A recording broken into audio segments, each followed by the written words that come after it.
Assalamualaikum. Okey, kat sini ada cheesy wedges dengan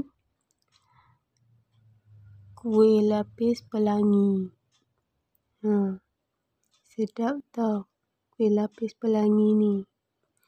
Ada warna putih, ungu, biru, kuning, hijau, pink, merah jambu lah.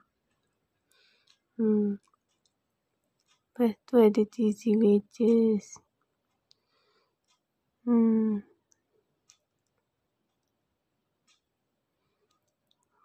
Okey, korang tolong support Nurul sampai 1K.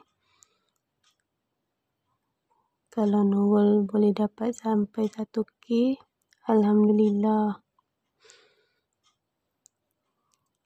Okey, korang jangan lupa like, komen, subscribe dan tekan lonceng.